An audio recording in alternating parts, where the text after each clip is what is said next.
제3시대 글쓰기연구소 정태 연구실장입니다. 저희 안병무학교 민중시당 아카데미 봄학기, 여름학기를 거쳐서 이제 9월에 가을학기를 개강하려고 합니다. 오늘 이제 가을학기 강좌를 맡으신 황현 박사님을 모시고 다시 오늘 이제 이번에 시작할 가을학기 강좌에 대해서 구체적으로 어떤 내용과 또 어떤 취지로 또 누가 어떤 분들을 수강 대상으로 삼는지 자세하게 이야기를 나눠보도록 하겠습니다. 먼저 첫 번째 질문은 이번에 이제 주신 강좌 커리큘럼을 봤는데요. 기존에 이제 민중신학 강좌들에서 잘 사용하지 않는 단어, 그야말로 이제 최근에 비평기에서 많이 쓰는 표준 시민과 상식이라는 단어들로 강좌를 이끌어 가시는 어떤 키워드로 삼으셨는데 이 두 단어들을 좀 중점을 두시고 이번 강좌의 취지와 목표를 먼저 설명해 주시면 감사하겠습니다. 예. 특히 이제 2016년 촛불 시위 이후로 한국 사회에서 말하자면 시민의 힘 혹은 시민의 정당성 이런 것이 어떤 한국 사회의 어떠한 바람직한 표준이라고들 그렇게들 많이 생각되는 경향이 짙어진 것 같아요. 제가 보기에는. 그런데 이거는 시민의 힘, 시민의 정당성 그것이 어떻게 보면은 어떤 일정한 현상, 어떤 일정한 집단, 어떤 일정한 경향성, 집단이라고 할 수도 있고 경향성이라고 할 수 있을 텐데 그 표준 시민이라고 전하는 현상이 있다면 그런 어떤 집단이나 경향성들이 자기 자신을 어떠한 사회 공학적으로 적절하고 도덕적으로 정당하고 어떤 경우에 보면은 아예 이제 미학적으로까지 아름답다고까지 여기는 그런 측면이 있지 않나라는 생각이 들고 그런데 그것이 과연 그런 집단들이 가지고 있는 강렬한 자기 확신성, 강렬한 자기 확신, 공학적인 적절함, 도덕적인 정당함, 미학적인 아름다움 그런 것 중심으로 사회를 굴려가기만 하면 되는 것인가라는 문제의식에서 이제 출발한 것이 이 강인데요. 그러면은 이제 그 방금 얘기했던 공학적인 적절함, 도덕적인 정당함, 미학적인 아름다움을 모두 몰아서 지칭하는 용어로 상식이라는 사실 비평적인 용어로 상식이라는 용어를 요즘 많이 쓰는 것 같지는 않지만은 다들 어떤 예컨대 뭐 최근에 정광훈 사건 같은 거를 볼 때 다들 먼저 나온 말이 아이 저게 상식적으로 말이 돼? 뭐 이런 말이겠죠. 그런 식으로 용어를 그런 어떤 용어에도 그런 어떤 예를 상식이라고 지배가 시킨다면 이거는 민중신학이 지금 상황에서 민중신학이 추구해야 될 자리는 바로 그런 자기 자신의 정당성을 깊이 확신하고 있는 표준시민 현상에 대한 비평에서 출발해야 되지 않을까라는 그런 생각을 하고 있어요. 이렇게 표준시민으로 시작해서 상식을 통해 쭉 접근해 나가는 방식으로 이렇게 주제가 이제 이렇게 외연적으로도 확장되고 더 심화되는 것 같은데 이 흐름을 좀 한번 이렇게 짧게 강좌의 전체적인 구성과 흐름을 소개를 해주시면 좋겠습니다. 네, 첫 번째 강좌와 두 번째 강좌는 이제 여러분들 이제 강의 포스터 보시면 알겠지만은 이제 첫 번째 강좌, 두 번째 강좌를 끝내고 나면 추석 때문에 한 주를 쉬죠. 그리고 이제 10월달 내주를 하는데 그래서 어느 정도 첫 번째 강좌, 두 번째 강좌에서 일단 한 단락을 짚고 세 번째, 네 번째, 다섯 번째, 여섯 번째가 좀 다른 단락이 되도록 해야겠다는 그런 의도가 좀 있어요. 그래서 첫 번째 강좌에서는 제가 이제 표준 시민이고 상식이라고 말씀을 드렸는데 그러면은 그 표준 시민과 상식이라는 게 무엇인가를 정의하는 자리에 가깝고요. 그래서 표준 시민이라는 현상이 이제 표준 현상에 대해서 그동안 어떤 이야기가 있었는지 그리고 그들이 얘기하는 상식, 특히 그들의 상식의 단어들에서 오늘날 많이 얘기될 수 있는 단어가 예컨대 공정성이라거나 능력주의라거나 그런 단어를 중심으로 이제 표준 시민과 상식이 무엇인지를 정의하는 장이 되는 거고요. 두 번째는 이제 그런 상식 중에서 제가 좀 많이 공부한 부분이 주로 역사 상식 부분인데, 그 각 표준 시민이 각각이 갖고 있는 역사적 내러티브. 저는 이제 여기에서 역사적 내러티브를 네 가지를 제시를 할 텐데요. 그 네 가지가 이제 네 가지를 크게 이제 집약을 하면 발전과 민주주의라는 두 가지 차원으로 집약이 될 수 있다고 생각을 하고, 그 다음에 이제 이제 포스터를 보시면은 자세히 보시면 남한하고 대한민국이라는 단어에서 남한의 지도를 넣어놓은 게 있는데 싶던데, 제가 보기에는 이 역사상식 역사상상에서 지금의 한국 사람들이 남한을 더 이상 어떤 분단된 국가로 통일된 국가로 의식하지 않는다. 그냥 대한민국이라는 하나의 자결적인 국가로 생각한다. 이 점이 좀 주목해서 다뤄야 될 지점이라고 생각해서 요 점까지 이제 구축으로 다뤄볼 생각입니다. 그래서 이제 그렇게 1강, 2강으로 이제 추석 전까지 하고, 추석 후에 제3강은 이제 상식이라는 차원에서 개신교를 들이대보면은 한국 개신교가 최근에 많이 문제가 되죠. 그 문제되는 점을 들여다보면 지금은 이제 정광훈이 상당히 한국 개신교의 문제 덩어리의 상징처럼 되어 있는데, 그런데 이제 여기에 대해서 사실 정광훈에 대해서 얘기하는 건 쉬워요. 그런데 이제 정광훈에 대해서 얘기하는 지점이, 사실은 정광훈은 어떻게 보면 상식조차도 비난하는 존재라고 한다면은, 상식에 상응하는 존재들이 한국 개신교는 상식에 상응하는 존재들은 어떻게 존재하고 있는가? 그러면 그 존재 방식에서 그 존재 방식 사이의 미묘한 균열이 어떻게 보면은 그 상식이라는 것이 전체적으로 한국 사회에서 작동하는 상식하고 관련이 있기도 하다고 보고, 그 점을 중심으로 이제 한국 개신교에 대해서 얘기를 해보고자 하는 강좌입니다.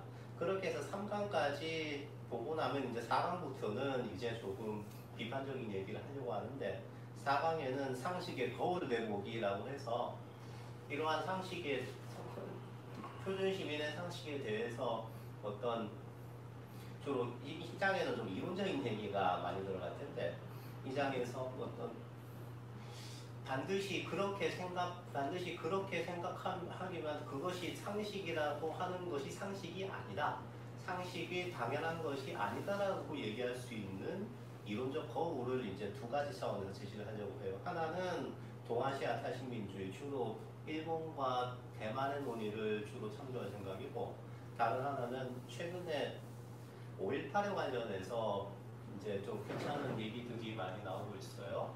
그래서 5.18에 관련해서 기존의 민주화 운동이라는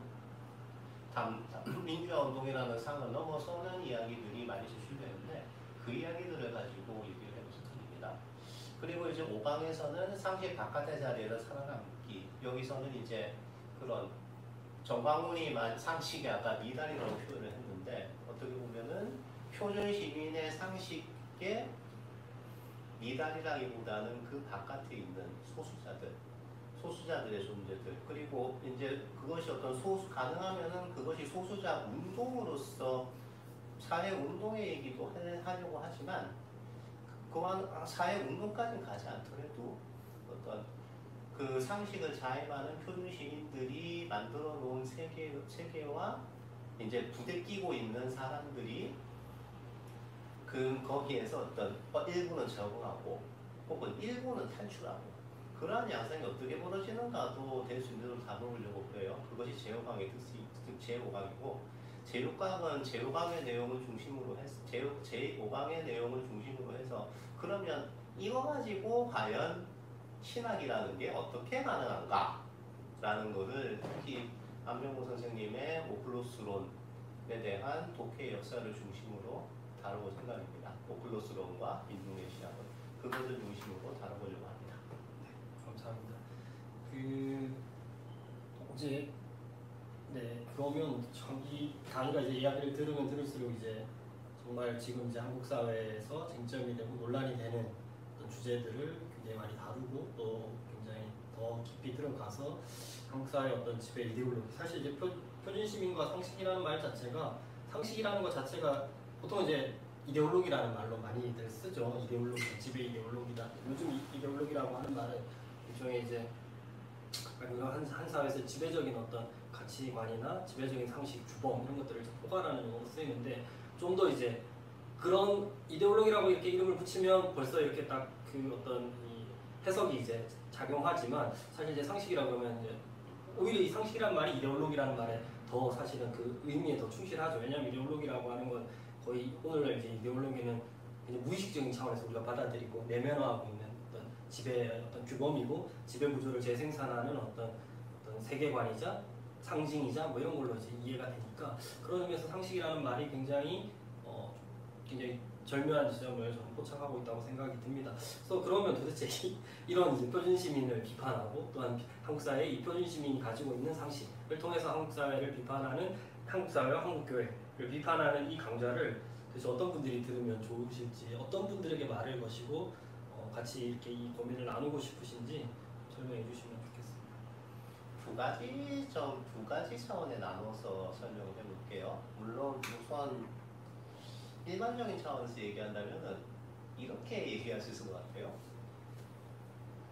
조국 백서도 조국 흑서도 나는 마음에 안 든다. 이런 분들한테 좀 다가갈 수 있는 강좌가 되기를 바라고요.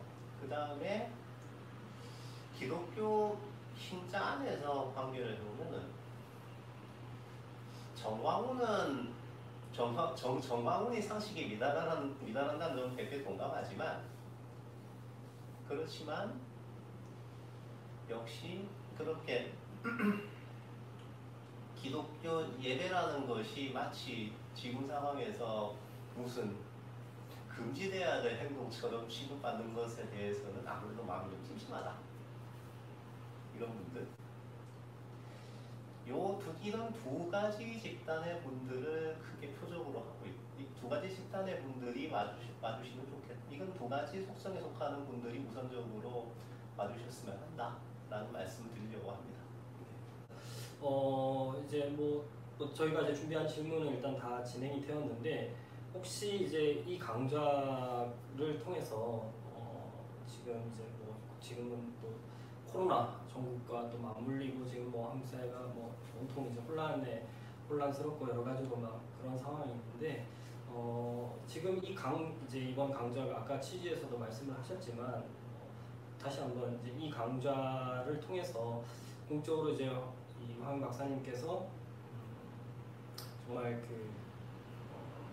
문제 제기하고 싶은 부분, 오늘날 마지막으로 지금 이제 한국 사회에서 이 강좌를 정말 이 표준 시민과 상식이라는 이 키워드로 반드시 우리가 문제를 대면해야만 하는 어떤 필요성, 어떤 당위 이런 것들을 조금만 설명해 주시고 마무리하면 좋겠습니다.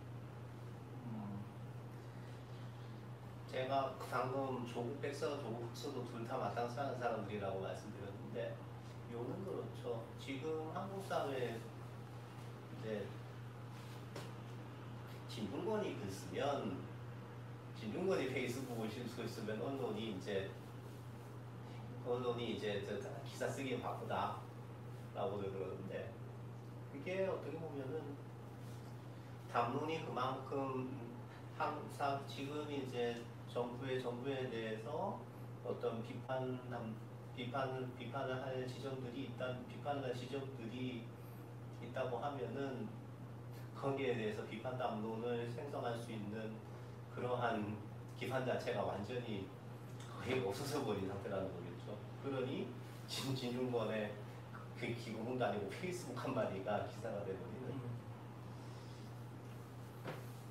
혹은 이제 다른 한편에서는 조국 백서라는 이름으로 아까 그런 말씀드렸는데, 공학적인 적절함, 이제 도덕적인 정당함, 어떤 미학적인 아름다움까지 다 자기들이 당연히 쥐고 있는 것이냐, 이렇게 한편 그러니까 이제 이쪽도 사실은 담론은 없는 거죠. 이쪽도 담론은 없고 어떤 자기 도취만이 존재할 뿐인데 한편에선 자기 도취만이 존재하고 다른 한편에선 이제 담론 도취할 자기도 없어서 도취할 자기도 없어서 그냥 진중권의 페이스북만 들여다보고 있는 어떻게 보면 이제 그 사이에서 그러면은 담론을 어떻게 해보고 시킬 건가? 사회 비판적인 비판적인 시선을 어떻게 시킬 건가라는 문제의식이 여기에 담겨 있다고 볼 수 있고요. 그리고 거기에 관해서는 이제 문제가 역시 어떤 제가 표현대로 하면은 제가 이제 제3시대 2월 포럼에서 소수자와 표준시민의 긴장관계라는 얘기를 했었는데 그 긴장관계를 살펴보는 것을 시작해야겠구나라는 것이 저의 판단이고 그런 긴장관계라고 했던 것을 이 강좌를 통해서 좀 더 구체적으로 드러내도록 그렇게 하겠습니다.